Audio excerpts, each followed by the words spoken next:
So we just got back from Adventure Drive's Rocky Mountains trip. We did Utah, Arizona, and Colorado over the span of 8 days. We drove some incredible roads and we had a ton of fun doing it. But that's not what we're talking about. What are we talking about? There's another opportunity, which is Adventure Drive's Germany, coming up September 24th to 29th.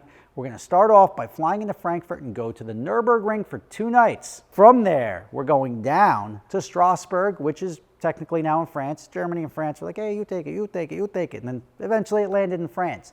From there, we're going to go to the Porsche Museum right there in Stuttgart. You get to go to Porsche Heaven and see these incredible cars. We're going to do lunch there before we go down to Neuschwanstein Castle, which is the castle that looks like the Magic Kingdom castle because Walt Disney used that as inspiration. From there, we're going to continue on our Autobahn journey all the way over to Munich. We've got 2 nights in Munich for the world famous Oktoberfest. If you haven't been, I've been 4 or 5 times. It's incredible. It's probably one of the best global events I've ever been to, and I'm excited to be there next month, September 24th to 29th. If you're interested, click the link in the description. We'll see you out there. It's anywhere between $3,500 and $7,000 for a half spot to a full spot, and it's probably some of the best money you'll ever spend.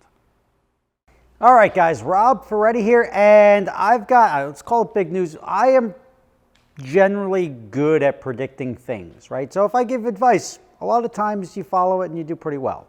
One of those things is reading car markets pretty well, and I have read the NSX market incredibly well. We'll get to that in a second. A blue NSX, right? Same thing, Long Beach Blue Pearl, which I think is the single best color made on an Acura NSX, just sold on Bring a Trailer for $287,000. It's no 3, this is no 4. Just to give you some context, am I saying my car is worth $287,000? No, but my car is better, and I'll tell you why. Now, the big difference between that car selling and my car, what it's valued at, which doesn't really matter because I'm not going to sell it, the car has 3,500 miles on it. So that's not really a big thing, but it's pretty much the best factory combination you can get on an Acura NSX, which is the blue with the black interior and a manual transmission. Long Beach Blue Pearl. I don't know if you're familiar with NSXs. This car and this line of cars is incredibly rare. It didn't sell incredibly well after the early years. In the early years, most of the production went from 1991 to 1994 or 5. There was like 6,800 of 9,000 total cars sold over that time period. Now, between 97 and 01, there was another 16 or so 100 cars sold. Fast forward to this, which is the 02 to 05, there was only 862 cars sold. 862.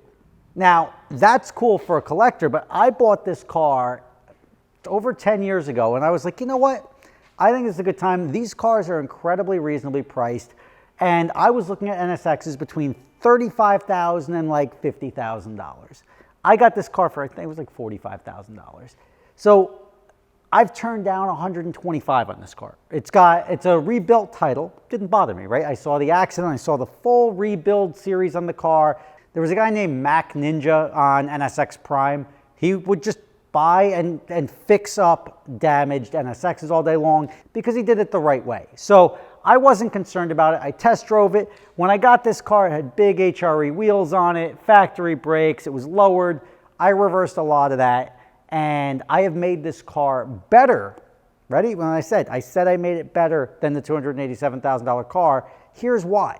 Let's just start by saying this is now a one-of-one Acura NSX because this car is the only Long Beach Blue Pearl car with the orange interior. There was 88 Long Beach Blue Pearl cars produced. This is a combination of both automatic and manual Long Beach Blue Pearl cars between 2002 and 2005.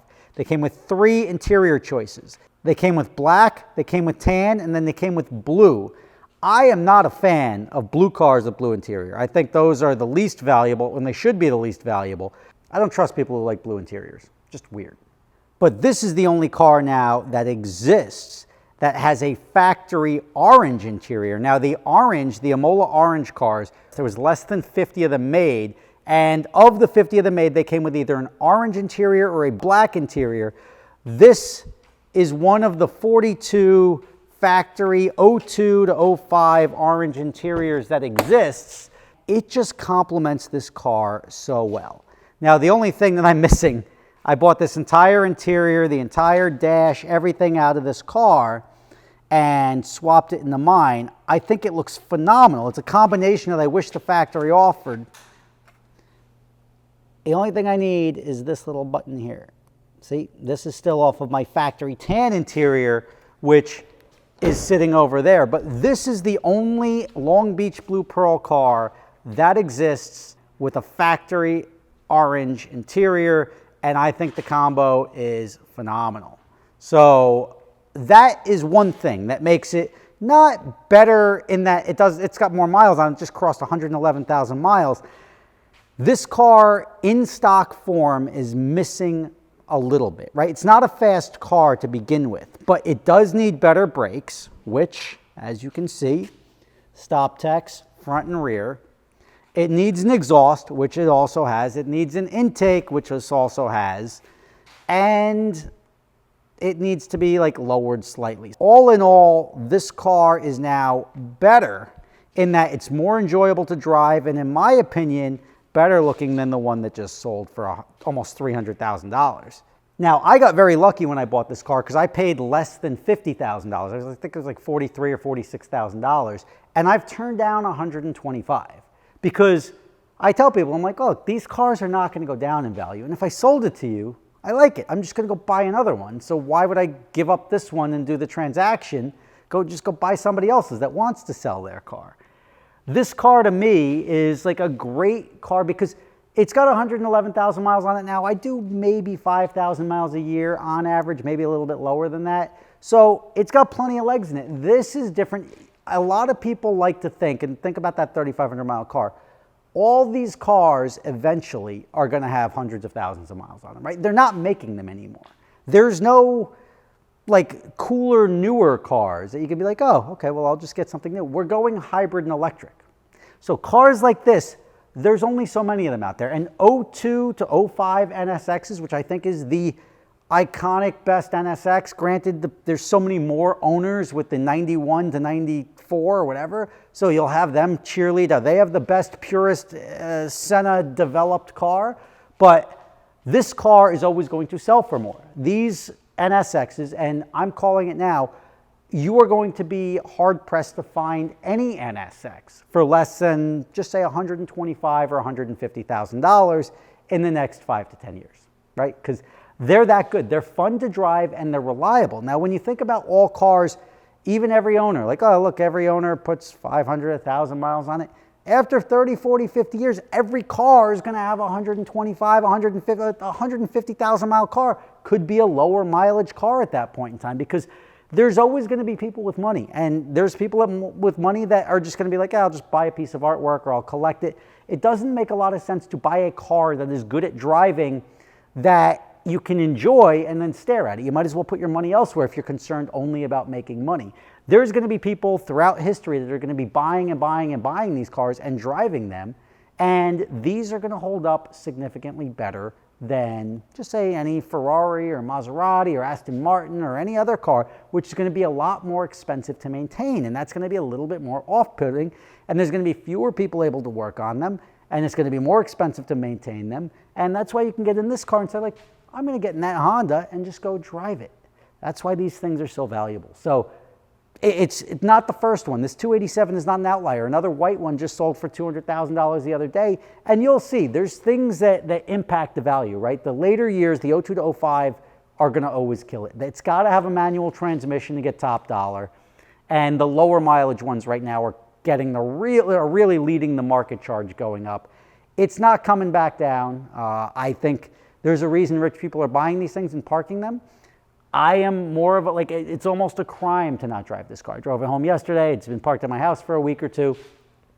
It's a car that's enjoyable. It's going to make your day better. Nobody's going to sit on their deathbed and be like, wow, I'm so happy I didn't enjoy my assets and I just stared at them and maybe somebody else will sell them and realize my gains. No, you're going to be like, I remember driving that through Montana and driving the Going to the Sun Road and doing this road trip in Colorado and how much fun that was.